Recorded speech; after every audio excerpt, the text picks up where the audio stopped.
What is going on, MBL Network? It's the Commissioner's Corner podcast, episode number 16, Tuesday, April 18th. It's week 14, MBL season 23. We actually got a lot going on in this show. We're going to be talking some big signings that happened at the beginning of MBL season 23, some high hopes and broken dreams. We're going to talk playoff picture, bubble teams.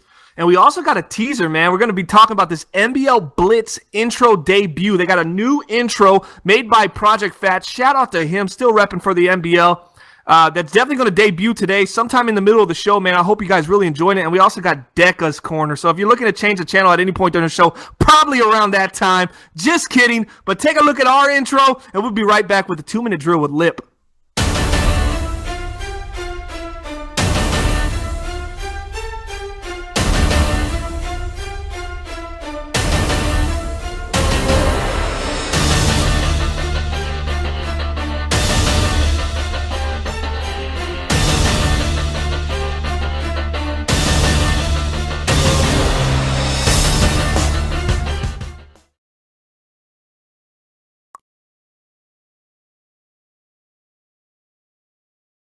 All right, guys, we are back, and that was the intro for the Commissioner's Corner podcast. As I said earlier, Lipp, we actually have the intro for the Blitz. We actually got it from them. We're going to be debuting it on our show here shortly, right after the Deca's Corner segment of our show. Lipp, how are you doing today? Your Penguins are playing today, so we got to make this episode a little shorter. Oh, hell yeah, but we got to get to work first. I'm excited to do the show. I'm ready. Excited to watch some hockey tonight. Let's get to it. All right, but first off, so Lipp, he's serious. He wants to watch this Penguin game, guys. So out there, I want y'all to put in the chat, hashtag let him watch or hashtag let's run this show a little bit longer. However y'all want to put that out there. We'll take the votes, man, because I can drag this out for an hour, 90 minutes, and really make him miss his game. And we can see if them Blue Jackets can put some goals in the. We got what is it called? I know nothing about hockey, by the way. We got some anti-Penguins talk in the chat I do not approve of. Can we get someone, can we get a mod to get those guys out of here? And that's Zach Moore of the Tennessee Titans. What's up, man? Shout out to everybody. What's up, playa? Shout out to everybody in the chat. Fry's in the chat. Timbo's always here, man. Big shout out to him for the production, our participation guru. Porter's in the building. And I want to say thanks to Lipp for being on the show with me. We're doing our 16th episode, man. It seems like we just started yesterday. And behind the scenes, pulling the strings, as always, Delvar. Future MBL Hall of Famer, I believe. I think so. What do you think, Lipp? I would say yes. We're probably en route for that. But let's get to a 2-minute drill with Lipp. About to start right now. Let's get the graphic on the board. 2 minutes is set. Lipp, are you ready? Ready as I'll ever be. And that's in his taut voice. Here we go. Chargers started off strong, but now they are 6-6. Are they a non-threat moving forward in the AFC? Yeah, I think that they're just falling off. They had some struggles here coming down the stretch. They did not stay hot like they did whenever they came out, and it's just not looking good. The Raiders and Chiefs are playing really good football. Look for one of those two to win the division. Okay, the MBL Season 22 Super Bowl championship game was the Titans versus the Cowboys. Both teams are bubble teams right now in MBL Season 23. Is it possible they both missed the playoffs? Excuse me, or does one make it and one not? I will say right now the Titans will be in. It's going to come down to the last week. It's going to go down in dramatic fashion. Sorry, Cowboys. I think you're going to be on the outside when it's all said and done. The NFC is tough, but I got Titans making, Cowboys not. Speaking of the NFC, the Falcons are 9-3, but after a big blowout versus the Lions, are they a contender or a pretender? I thought for the first half of the season, first 8 weeks, they were a contender. Thought they might be the best team in the NFC. Last couple weeks, they have just fallen flat. I don't know what's going on with them. I would put them on the path to being a pretty big pretender right now. The Tampa Bay Buccaneers have struggled all season in NBL Season 23. Are they the worst team in the Madden Bomber League right now, headed for that #1 pick in NBL Season 24? No, I don't think they're the worst team. I think that they just have some struggles on offense. The defense is pretty good. I like some of the guys that they have, but the offense is just something that needs to get clicking, and it's taken a long time, but that's their issue right now. And the final question, 15 seconds left. Texans are 11-1. Are they going to be the NBL Season 23 Super Bowl champions? Can we crown them right now? I think it's going to be tough. It might be easy to get there for them because the AFC is weak as hell right now. But going against the NFC, it's going to be tough. I'm going to say no to the Texans. 3-2. No on the Texans, and that's going to do the 2-minute drill with Lipp. He answered those questions really well. He doesn't know what's going on, and I promise you that. He's blind to them all, and just very informative about the MBL. Says no to the Texans. So who's going to win? Who's going to be in the Super Bowl then? What's your Super Bowl prediction? It's going to be tough. I'm not sure who from the AFC is going to make it because that is just an absolute mess. I actually really like the Redskins from the NFC. I think that Aaron Rodgers is currently hurt. I think he gets healthy. I think that they go on a run, make it to the Super Bowl. AFC side, like I said, it's a mess. If the Titans get in, I would think they would be my team to go on a run, get hot, and make it to the Super Bowl. So I would say Titans versus Redskins. All right, guys, that's Lipp's take. The 2-minute drill with Lipp. Right now, we're going to show you the MBL promo 2017 video, why you should join the MBL if you're looking to join the MBL, if you want to know more about it. Here's a little bit of an information slash promotional video from the MBL. Delwar's going to get that up. We're going to roll that, and we'll be right back after this video.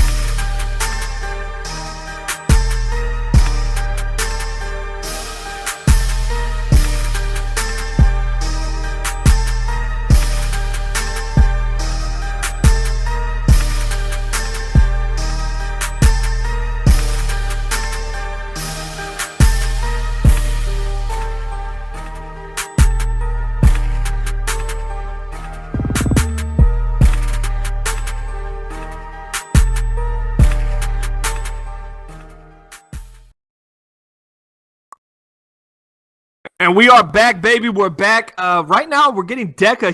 He got in a little bit late. Delvar's getting him set up right now. We're getting him mic'd up. And we got the Deca's Corner coming up next. One of my favorite little segments on the Commissioner's Corner podcast, Lipp. I've really been loving Deca's Corner, even though he hasn't been showing me much loving back. Yeah, Deca's Corner is one of my it might be my favorite segment, maybe in all of MBL Network. I love hearing him call people out. What I love even more is hearing guys throughout the week, the 2 weeks in between our show, trying to keep their head down. No, I don't want to be on Deca's Corner.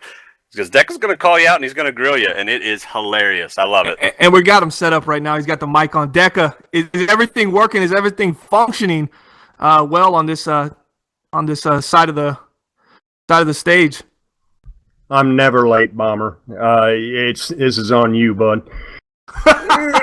Somehow I'm taking the blame. So we got Deca's Corner coming up. This is like what, your fourth time being on the show, third time being on our show? Yeah, I think it's the fourth time. Or do you look at it as like we're coming on your show and we're just filling in most of the time? Oh no, this is your baby, and I appreciate you guys letting me be a part of it. All right, so this is Deca's Corner. What the hell are you doing? And for those not familiar with it, which you should be, don't let him know you're not familiar with it. That might put you on that list. He talks about some hot topics around the league, and he discusses them in a way that only Deca could, and that's why he has his own segment on our show, because he brings the heat and he brings the drama. So Deca, what do we got lined up today for Deca's Corner? I don't have a whole lot of material for you tonight. It's late in the season. Hey man, it's late in the season. I've got some playoff predictions. I was going to pound on them 49ers, but they actually pulled off a W tonight, so it's going to be kind of difficult to go after them. The 49ers won tonight? You played your game already. Who were you playing? The Buccaneers. Well, he was on the 2-minute drill of being one of the worst teams in the league right now. A W is a damn W.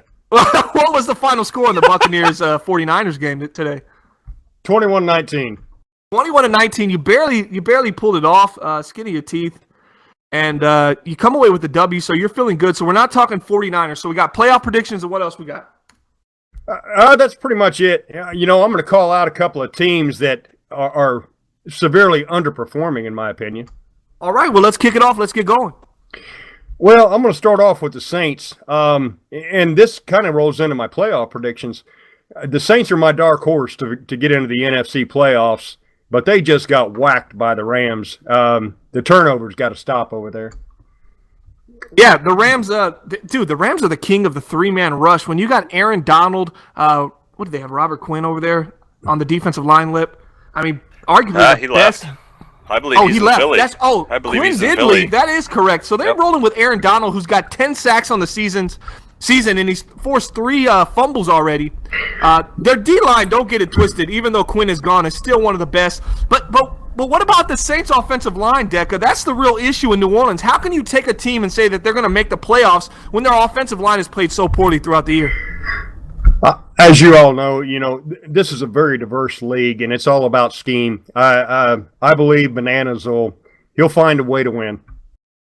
So just like that, you're taking Bananas based on a hope and a prayer, man. That sounds legit, man. That sounds like some analytical thought went into that. It's not a hope and a prayer. That is analysis and doing a whole lot of studying. Based on the remaining schedule, I believe he's going to be he will secure a wild card spot. Well, since you're always, you're coming after attacking the Lions, I'm going to pull up his remaining schedule, and let's debate these games and see where you see him going. He's currently 6-6 right now. He has an MBL Live game coming up. I believe it's going to be Wednesday, tomorrow night, 9 p.m. Eastern Standard Time, 6-6. New Orleans Saints taking on the 6-6 Minnesota Vikings. We'll be talking about that game a little bit later. So he's got Vikings, Bears, then Bucks, then Broncos. So we're going to give him a win against the Bucks for sure, right? Because if the Niners can beat him, the Saints will beat him, correct? So Week 16, that's a win, 7-6. So he's got Vikings tomorrow, then Bears Week 15, and Week 17 he closes off with Porter, a struggling Broncos team. So yes, definitely a favorable schedule for the New Orleans Saints. I would agree, and that's no way to approach this argument. I mean, I beat the Cowboys, and the Lions haven't been able to beat them all year. Does that mean I can beat the Lions? In your mind, it might. It might, actually. In my mind, reality is reality. There ain't no in my mind to it. So you're saying you could beat the Detroit Lions? No, I said I beat the Cowboys, and the Lions can't beat the Cowboys. Does that necessarily mean I can beat the Lions? Does it mean that to you? Not at all. Not at all. See, so you know who the king is, huh? That's where we're going with this. Let's get off. Let's get off the track. We're going to get on with this. Okay, I'm going to call out. So there's There's 4 of these games left. I want to let you know. Tell me how you think the Saints finish this season. I've got them finishing 10-6. Running the table. So they run the table. Okay, so you got them running the table. They're at home against the Vikings, at home against the Bears, and Bears that Draco defense. Bears are sitting at 8-4. That's probably their hardest game left in the season. Then they go on the road and play the Bucks, and then they're back at home against the Broncos. So 3 or 4 games at home, 1 game on the road, and the road game is against the team with the worst record in NBL season 23. But I still don't sleep on Tampa. I still think they have a good enough team to beat anybody on any given Sunday. Guys, let me know what you think in the chat. Will the Saints run the table or will they not? Hashtag run the table or not run the table. I mean, you guys let me know, and we'll bring that up to Deca. And if you got a good argument and reason why, post it in there as well, and we'll bring it up to him. So moving along, so past the Saints. Well, beyond that, in the NFC, well, of course, we've got the Rams, Skins, Lions, and Falcons. I mean, they've dominated all season. And then the Falcons turn around and just get absolutely slaughtered by the Lions this week. Which was kind of shocking. It's crazy how this league works. How a guy can just steamroll through his entire season and come up, and all of a sudden one team just slams the door closed on him. Yeah, it was. I was a part of that game. Definitely a different game, a very one-sided, dominated game. Lions went up 41-3 at one point in the game, in the middle of the third. It really went downhill fast. Blake Bortles threw a lot of interceptions. He ended up getting benched toward the end. They just rested him. The game was pretty much over. I'm sure that's not going to carry over into future weeks. Honestly, I just think it was a bad game for the Falcons, not something you really can judge them on for the whole season. They've had a really good season up until that point. They came into that game, only had lost 2 games. They were 9-2, currently now 9-3. So I wouldn't give up on the Falcons just yet, but definitely any given Sunday feel in the NBL. Oh, I still expect the Falcons to be there. Based on the remaining schedules, it's my thought anyway that the Eagles and Saints secure the wild card spots. On the AFC side, it's wide open. It's crazy. It's wide open. Let's Lipp, run off some of these records in the AFC. For the bubble teams and stuff. We're obviously going to be talking about it later, but Deca wants to touch on it on his corner. So let's give these people a little bit of an insight onto how tough this division really is. And out of those teams you mentioned, I think Deca's got a couple he thinks are going to pull off those wild cards. Yeah, well, I mean, right now you have the Raiders and the Chiefs fighting for that division in the AFC West, so that's going to have some play. And then on the outside, like we talked about, those Titans are sitting there at 7-5. It's going to be tough. The Texans are out in front, 11-1. Probably not going to win the division unless something crazy happens. Patriots at 6-5-1. That tie could come into play, and even the Bills and the Chargers still at 6-6 have an outside shot. So, like Deca's talking about, it is definitely possible for anybody to get in still.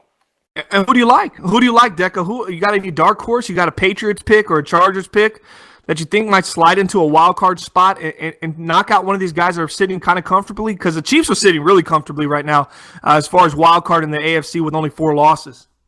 If I was in the AFC, I wouldn't think that anybody would be overly comfortable right now. Everybody's record is just too tight. This league's too diverse. The schemes are too diverse. It's an any given Sunday scenario. Outside of the Texans, of course. I mean, they've been thoroughly dominant throughout the season. But I'm gonna tell Lipp that he's wrong on both those Super Bowl teams from last year. Neither one of those teams make the playoffs this year. Oh, both of them missed. Both of them missed the playoffs. Even the Titans at 7-5. Bengals currently 7-5, and the Chiefs are 8-4. So those are the 3 at the top there on the bubble. 2 of them are going to get in, obviously. So who do you think are going to be the wild cards? Chiefs and Bengals? That's my thoughts. Yeah, and the Chiefs holding on to that 5-spot wild card. I believe so. I've watched a few of these guys' games this year, and one of the best ones I watched was actually just the other day when the Bengals played the Cowboys, and it was a thoroughly dominant performance. Okay, the Chargers owner's in the chat right now. He's probably wondering, why are you not saying him? He had such a great preseason. Yeah, he slipped a little bit in the last couple games, but you don't think he could finish strong, maybe a 10-6, 9-7 performance? That could get him into the playoffs. I don't think it happens. Based on their remaining schedule, I just don't see it.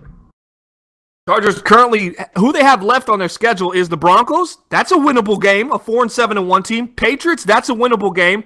Chiefs is going to be a little tough. And the Bills, that's a winnable game. If they win 3 of their next 4, Deca, that's 9-7. That's going to put them right up there. Yeah, we could argue all day, but I've got my opinions, and I know you're going to put yours out there. Hell, I'm done with you, Bomber. Piss off. Is that it? Is that Deca's corner? Is he gone? Is he disconnected, Delvar? He's gone. So Deca's going to come in here. He left mid-sentence. piss off. He left mid-sentence. This was not planned. And user has just disconnected from the channel. He's gone. And just like that, Deca's corner comes as fast as it comes, as fast as it leaves. Well, I mean, wow. So we had a little bit more time left on that segment, and here we are. So that's fine. So we're going to move forward. We're going to put that Blitz thumbnail up right now, Jack. We got the intro debut coming. Definitely a mic drop, as Porter said in the chat, for Deca. And he's gone. He didn't even tell us what the hell are you doing. He didn't give us what the hell are you doing, team. He was done. He was done talking at that point. Yeah. All right. So let's get it back. So here's the intro. We're about to debut it. Jack, are we ready to play this? Are you guys ready? I'm not playing until I get in the chat. and Deca's in the chat harassing me now. Piss off, Cake Boy, is what he just put in the chat, man. So he's really getting involved with Bomber right now. And that's me in my third person talking. Deca, we really appreciate you coming on. Come with some more information last time. A 2-minute segment of Deca's Corner. That's not going to cut it for me right now. All right, so pretty much, guys, give me a hashtag Blitz intro in the chat. Once we get 5 of them, we'll play the Blitz intro. But, Lipp, you've seen it, man. How good does it look? Looks very good. I'm excited. And, intro has a big deal. It's a big deal on these shows. Look at our MBL Live intro. That thing hits you right in the heart, man. That an intro can get you in the mood, get you set for whatever's coming next. And this intro does it. Once again, Project Fat killed it. Very excited for everybody to check it out. All right, we got one more. We need one more hashtag Blitz intro, and we're good to go. We got Eric Greco Kyle from the Grid. I believe he's in Grid again. Cook's in Grid. Shout out to Joseph Cook. Chunky Blitz intro. A lot of people doing hashtag Cake Boy. That might actually turn into something. I'm almost like Kevin Durant. Piss off, Cake Boy. You can't beat that. Delvar, we got the intro ready. All right, I was going to load up this intro. Y'all let me know how it is. The music might be a little blaring and loud, and that's how it's supposed to be because this is the Blitz, and it's coming at you. Big shout out to Project Fat for doing the intro for us. Still a part of the MBL community. So let's go ahead and knock that out and show that intro right now. Thank you for tuning in to the MBL Network, and you're watching the MBL Blitz.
And that was it. Wow, man. I mean, people seem to like it in the chat.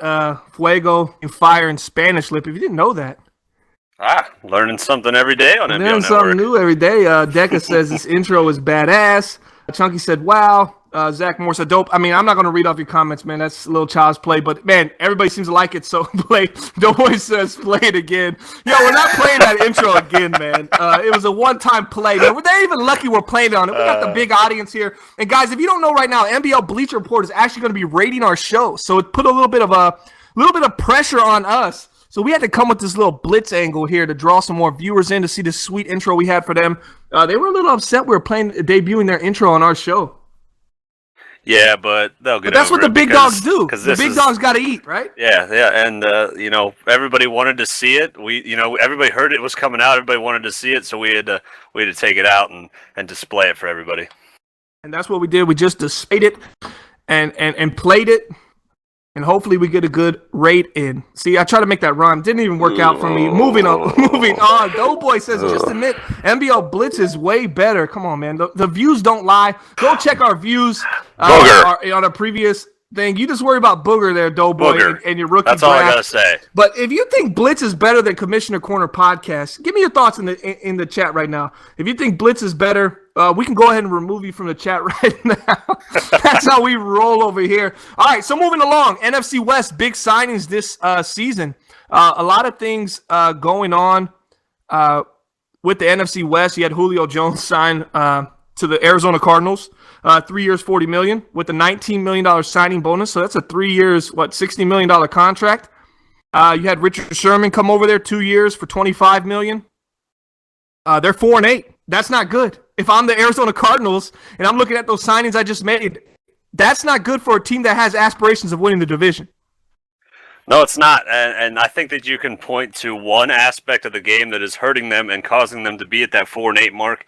If you look at their offense, they score 19 points a game. That's middle of the road. Their passing is fourth in the league, which is good. You look at Julio Jones, 1,000 yards, only 4 touchdowns. That is alarming to me. But the big thing about their offense is they're 30th in rushing.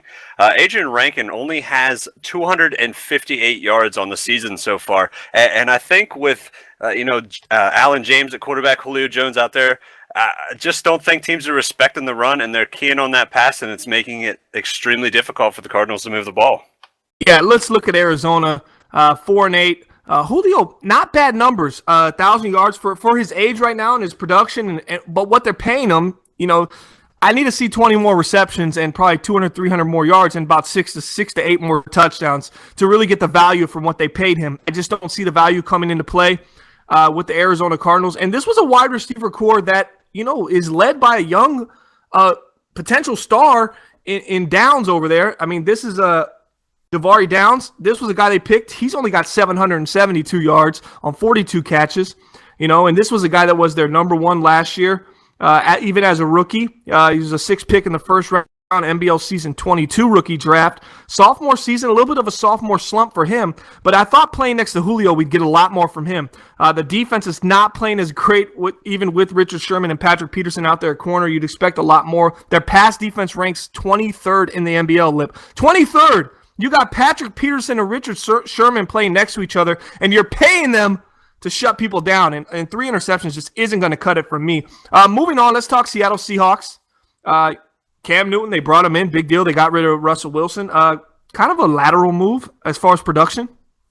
I mean, they obviously paid Cam a lot more money than they're paying Russell, but I see the production being pretty much the same. Yeah, I was really excited about this. We had that beautiful MBL magazine with the Seahawks green and blue and Cam on the cover. I thought that meant the cover was nice. I thought there was going to be big things for Cam Newton heading up there. I thought his personality fit. I thought his play style fit, and it's just not panning out. I don't know what the problem is. There's not really something that you can point to and say this is what's going on. They have a great run game. They have a great running back in Titus Roth. I just don't know what's going on with the offense, and it's frustrating because I do think Cam Newton is one of the elite guys. He was really one of the best guys in free agency, got paid a lot of money, and just is not producing right now. I'm not sure what the issue is. And Titus Roth with star development, 26 years old. He's going to be a free agent next year. So the destruction of the Seattle Seahawks continues. I always joke with Playa about this. He's running the team. I speak with the owners frequently. 2-10, man. He's had some good seasons. But, man, the Cam situation just isn't panning out right now. It's really not. Cam, obviously, they're 18th in passing, which is about where they were last year. But their defense against the pass is 24th, and that's just not acceptable when you pay a guy like Stephen Gilmore to come in there and you pay him a good amount of money and to get 1 interception and to be 2-10, that's just unacceptable. So I think those have been some bust signings, and the NFC West dug into their pockets, and I think it's going to hurt them in the next upcoming final 2 seasons of the NBL in this Madden 17 cycle. Yeah, and that's not what you want to do.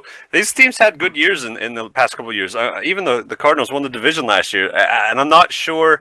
I don't know if it's difficulty in schedule. I don't know if they changed something, but these teams just both completely fell off a cliff from the growth and the progress that they have been making. And now, like you bring up, they're dug deep into these contracts. They're stuck there for a while. It's not looking good for the final 2 seasons coming up. All right, guys, don't forget to hit that like button. Also, if you're not subscribed to us, hit the subscribe button. Also, follow us on Twitter at Bomber League to follow all news and information from the NBL. You can also follow our MBL Network, where we post all of our NBL content on Twitter. That's at MBL Network. Don't forget to check those things off. Moving along, high hopes, broken dreams. That's the next topic in our discussion, and that it features another NFC West team that came in with a lot of high hopes, and we got 4 teams we're really focusing on right now. And this graphic, I absolutely love it. Big shout out to CMF. He does some great work for the NBL in-house graphics for us.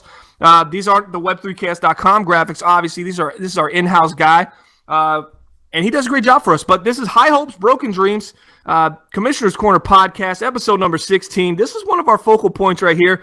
And look at these teams, man. I mean, Cardinals, Colts, Ravens, Packers. Out of these 4, who are you the most disappointed in? I'm most disappointed with the Ravens. I believe they went 8-8 last year, and they came in and CMF talked a whole lot of shit and said, "Whoa! We need the mute. We need the cuss button to come out." That's what happens. He came in, talked a bunch of crap, and it's just falling flat. I don't know what's going on. He was on fire last year. They were, him and Fry were both doing really well. And CMF was like, yo, Sonny Lipp, I'm coming for you next year. And I just don't see him. 2-10. That's a disappointing, season for the Ravens. And I'm upset by it. I wish that they would have more success because they do put together great teams. They draft really well. He might draft the best in NBL. And to be at 2-10, it is just extremely disappointing. Okay, all right. So I'm going to go on and I'm going to talk about a team I'm most disappointed with, but I'm also going to talk about a team I'm not too surprised with. The Packers are 2-10. I did think they'd win a couple more games than they have now. They traded up to the number 1 overall pick in the NBL Season 23 rookie draft to grab the college sensation Jarrett Ripkowski at quarterback, but they were replacing the shoes of Aaron Rodgers. So that's always going to be a move that in it's going to take 2 to 3 to 4 years for you to really see any kind of return where you see somebody that's actually able to fill somewhat of the shoes that Aaron Rodgers provided that Green Bay Packers team. This was a team that has made the playoffs a couple times in the NFC wildcard race. I wasn't too surprised with them being low. The Colts, man, they lost T.Y. Hilton. He couldn't stay on the field for him, so they let him go. I'm not too surprised about that. I really am just really disappointed in the Arizona Cardinals. I mean, they won the NFC West in MBL Season 22. This is a team that dominated their division opponents last year, and they played such a strong game on both sides of the ball. When you add weapons like Julio Jones and Richard Sherman, a 4-8 record just does not make sense to me. I can't do the math in my head to say you got better and you got better talent and more star talent and your worst team this year. It really just does not add up for me. It's just inconsistency in Arizona. So, I mean, I was really surprised by that, but I always expect the Rams to come back strong. I just did not expect a 4-8 team. Maybe 6-6 right now, maybe 7-5. But 4-8 is insanely low for that team. Yeah, and to say that about the Cardinals, I kind of think that about the Packers too, because we saw them come in and they picked up Rob Gronkowski 2 seasons ago. Wait, say that again? Rob Gronkowski, whatever. Rob Gronkowski, yo, hashtag that, guys. Rob Gronkowski. Don't mess up Gronk's name, man. That guy's hilarious. Yeah. And that never played out. It didn't pan out to nothing, Lipp. I don't think they got any return on bringing in Gronk to that team. I mean, last year I didn't see it. I didn't see it improve the run game at all. They had one of the worst running attacks in the league. This year they're 32nd in running again, 2.4 yards per carry for Tremaine Cheneau. That's my Gronkowski version. And Gronk's 27 catches, 292 yards, 2 touchdowns. That is not really paying out for a guy that you're paying, $11.5 million to this season. Last year he caught 53 catches, 600 yards, only 4 touchdowns. See, that's a guy to throw it up to. I mean, you got Jimmy Graham now. How has Jimmy Graham worked out for you in the red zone? Because I kind of feel like him and Gronk are similar kind of targets once you get into that red zone. They're both big guys, and Jimmy Graham's lost a step, but he's an older guy, but he still has the ability to put that big body between him and the defender and go up and grab the ball. That's something that they need to work in with Gronk, and I think that this issue with the Packers is all within their coaching, their philosophy, what they're doing, because you've got to think for Jarrett Ripkowski, you get drafted by the Packers first overall, and you say, oh man, I get to go there. They got Rob Gronkowski, and it's just not panning out. There's just no success there between the two at all. I think there's something going on with the scheme, the philosophy within the Packers offense that needs to change to get those two clicking, because we're not seeing anything right now. We're going to move on from this topic. Timbo said, hashtag Gronk cow cow. That's pretty funny. Draco says, R.I.P. Ripkowski. And Chunky says Ripkowski's career is dying because of the team he's on. I think that's a little quick to say. He's just a rookie. I mean, Jared Goff didn't have the greatest rookie season in the NBL. Still, obviously, not playing at a high level. Is over there in Cincinnati, but he's winning now. He's a Bengal, so. He's winning in Cincinnati. He's over 500. So, I mean, I'm seeing improvement that way. Big shoes to fill replacing Aaron Rodgers, what Porter said. I definitely agree with that. There was another comment I want to get into here. Bots said Cards should be over 500. I completely agree. No reason why they shouldn't be 7-5, something, right now, 7-6, or however that could work out, 6-5, whatever. Some type of way right now, I feel like this team should be playing a lot better than what they are. And you're just not seeing it right now. They won the division last year. Maybe they got a little complacent, but it's the same team. The younger guys should have gotten better, and then they brought in some older, much better talent and depth with Julio Jones and Richard Sherman. You'd see a lot bigger payoff than that. Moving along, though, give us your thoughts on those 4 teams. I mean, the 4 teams up there, you got the Cardinals, Colts, Ravens, Packers. Who are you most disappointed with? And we'll talk about that in the MBL Crossfire segment. Don't forget, Crossfire segment is coming up after the playoff picture, and we talk about some upcoming and recent MBL Network content. We're going to have Crossfire where you choose the topic, and we talk about whatever you want to talk about. MBL Grid, whatever you guys want to shoot discussions about, just post it in the chat, and we'll talk about it. Delpar will shoot it up to me in the DM, and we'll make sure we get it on the show. All right, moving along, web3cast.com. Let's take over our sponsor right now. This is the sponsor for the MBL Network. They sponsor MBL Live. They sponsor the Commissioner's Corner podcast. They sponsor MBL Tonight. That's right, web3cast.com. They got affordable graphics for all your creative needs. You can find them on Twitter at allbusiness. Definitely a friend of the show, a friend of the MBL. Does some great work, Lipp. One of the people that we follow on Twitter, our Twitter at Bomber League. You can check people we follow. You can find at All Business, and you can shoot him a DM if you need any graphics or anything made. He's got affordable pricing, and he can meet all your creative needs. He even does videos, magazines, anything that you'd want or anything that you could potentially want for either growing content for the MBL or growing content for your own team's magazine or anything of that sort. He could have that for you. So make sure you check him out, web3cast.com. That's affordable pricing for all your creative needs.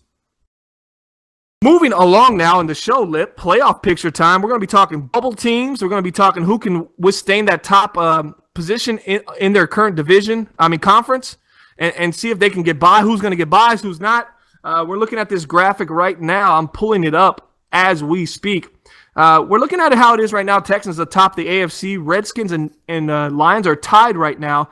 It looks like the Lions actually have the tiebreaker, even though it shows the Redskins over them due to the conference record. What do you think about this this picture so far? Raiders going to be able to hold in there at 9-3 in that number 2 spot? Yeah, I think it's going to be tough. The big game. There's one game that I'm looking at in the last four weeks here that is going to determine a lot about the AFC. And, going over this with Deca, I talked about, I think the Titans have a really good shot. They're going to get in. I think they can make a run to the Super Bowl again.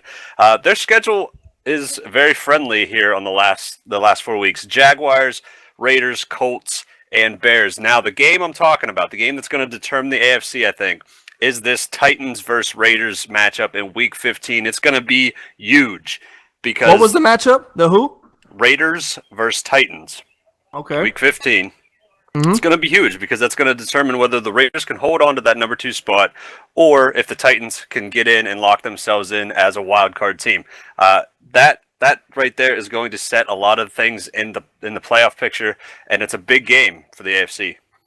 Yeah, definitely. Also, I wanted to say there's a couple things wrong, a couple things dated about this since the advance just occurred less than about 6 hours ago. The Patriots are actually not in that spot anymore, and the New York Jets have somehow fought and clawed their way back into the division race, and now they're actually ahead of the division at 7-5. The Patriots are 6-5-1 from that tie that they had on MBL Live. The Bills are still there at 6-6. I mean, how do you see that division playing out when you're looking at the AFC East? I want the Patriots to get in and win it. I know Delvar's sitting over there. Oh, I do. Delvar, mute your mic. I know Delvar's sitting over there like, what is this guy talking about? Bills, they're growing. They got a young offense. It's slowly coming along. I want the Patriots to win and succeed, but the Jets have been doing the same thing for a long time, and they're building on it and getting better, and that's an impressive team, and I think that they will hold on, even though I want the Patriots to get there. Let me tell you about where these Jets came from. They were 1-3 at Week 4. End of Week 4, they were 1-3. 2-2. They were off to a slow start. They had lost a big game to the Chargers by a lot. They lost to the Raiders. They won a close one to the Titans, but they fell to the Rams. This was a team playing 500 ball, and they continued to grind up their games, and then they ended up getting over 500, currently 7-5. And in that division, 9-7 wins that division 9 times out of 10. If you can win 10 games in that division, you're going to win that division. So 9-7, I think they would win it. And I see them, continuing that and splitting their final 4 games and finishing 9-7 and taking that division, unless Buffalo's able to run the table, which I just don't think they can. I don't see the New England Patriots doing it. They're so inconsistent. They're so poor. They have nothing they could really hang their hat on. When I look at Buffalo, their offense is, top 10 offense. 3rd in rushing, 4th in passing in offensive yards, 13th in points.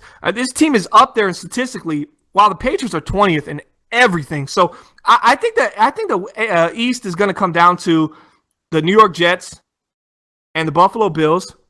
And that's a Week 14 matchup right now. So we'll know where it goes. Delvar's he's going to be at home against the Buffalo Bills. Bills at the New York Jets. This is a huge game for the division. Then after that, the Bills got the Niners, the Raiders, and the Chargers. That's not an easy schedule, Lipp. So I would say if the Jets win tonight, that pretty much kills the Bills' chances of making the playoffs this year. Yeah, the Jets are getting hot at the right time, right here down the stretch. Last 4 or 5 weeks, 6 weeks, they're getting hot. They're going to cruise, not cruise, but they'll get. I think they'll win this division and be fine. But the team that I think's flying completely under the radar out of all of these teams that nobody's talking about, and even with the amazing offseason that they had that we kind of talked about, nobody's talking about them right now at 9-3. Just got a big win over the Giants, and that's the Philadelphia Eagles.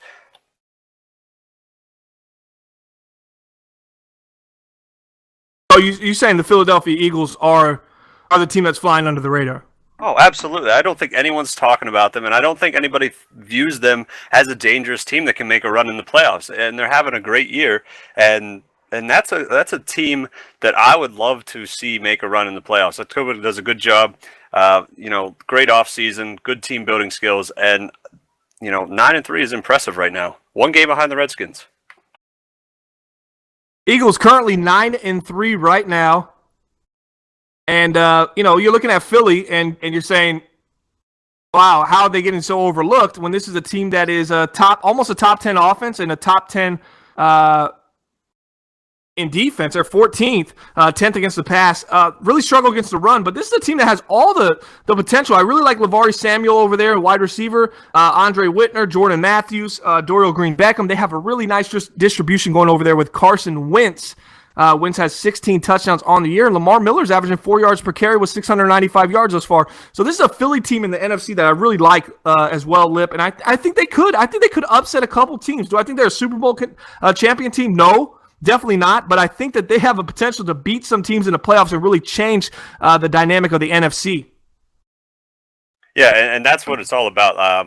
Looking at the playoffs, there's your normal teams, but I think that Philly has some experience with the Redskins, and that if they would line up during the playoffs, I think that could be a big game that people would easily pick the Redskins, and the Eagles could upset them there and mix up the NFC playoff picture.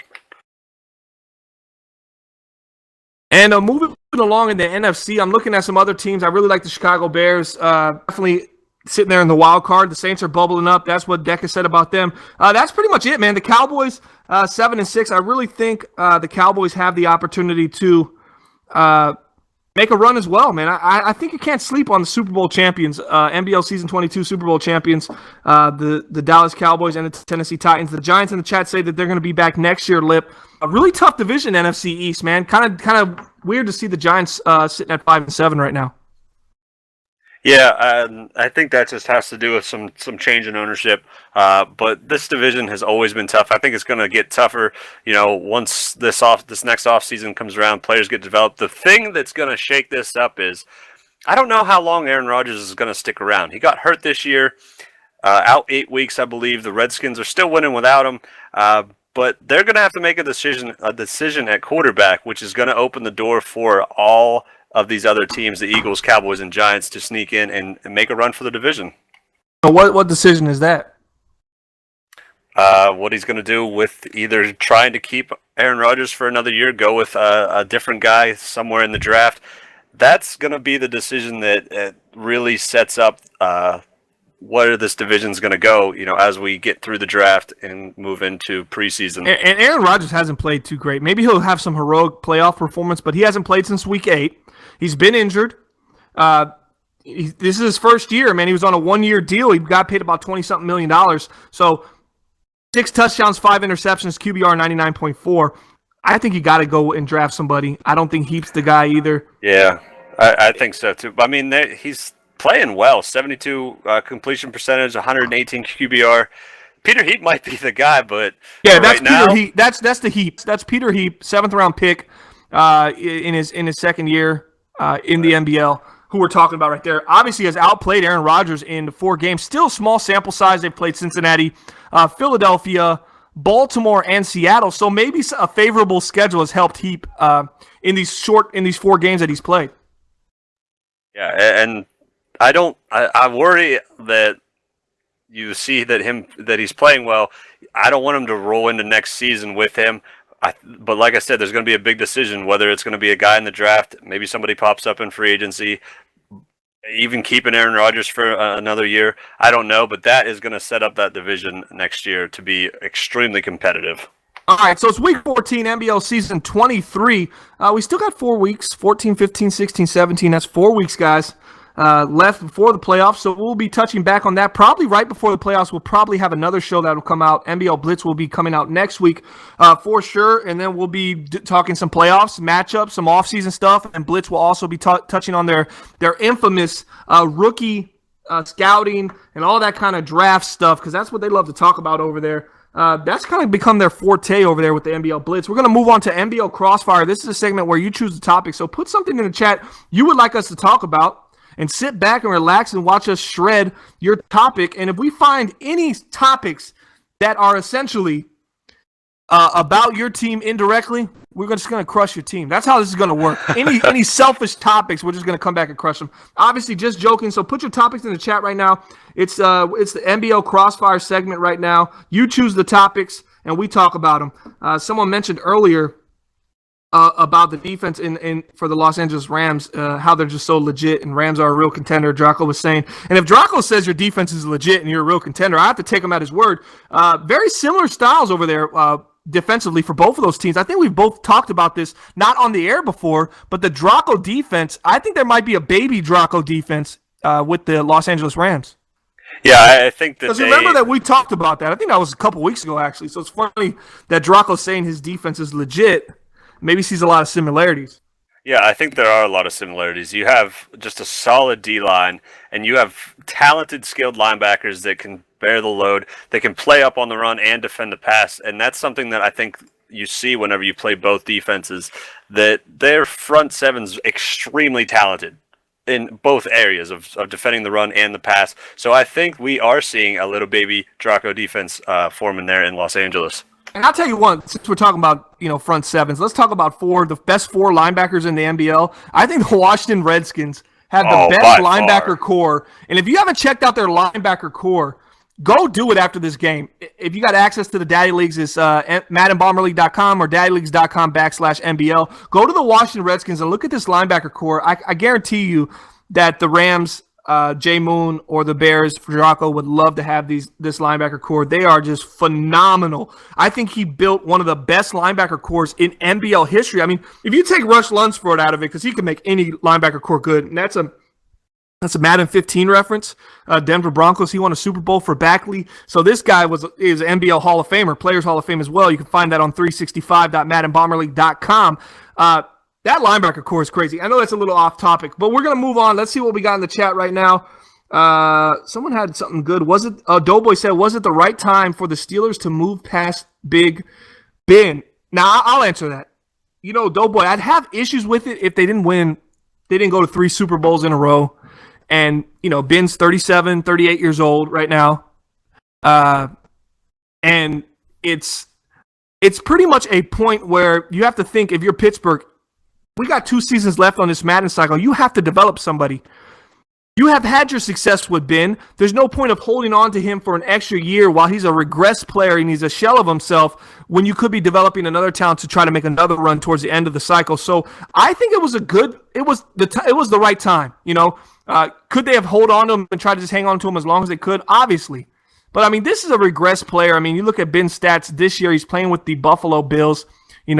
He's 38 years old. He got a 75 QBR, 2 touchdowns, 6 interceptions, throwing at 66% completion. You just don't see him putting in the yards that he was putting in before. He had a decline in yards the last 3 seasons with Pittsburgh, and that's because of his arm strength. His arm got a little weaker. He got older. He went from a 35-year-old guy, 34-year-old guy to a 37-year-old guy, and that's a big difference in this Madden. And I think it was probably the right time to make the move. They could have done it a year earlier. He could have waited another year and gone with the run, but you see Antonio Brown's not playing in Pittsburgh either right now. He's 4th or 5th on the depth chart, and he's honestly there because, maybe his experience, maybe he makes a big play in the playoffs, but they've moved on to youth movement in Pittsburgh, and they completely bought into that. So it wasn't like they got rid of Big Ben and then they held on to some older players. They're going with the youth movement. They're 4th in the league in points, 3rd in passing. So I think it's pretty much their defense that's been struggling, not their offense. So definitely it wasn't a bad time to get rid of Big Ben.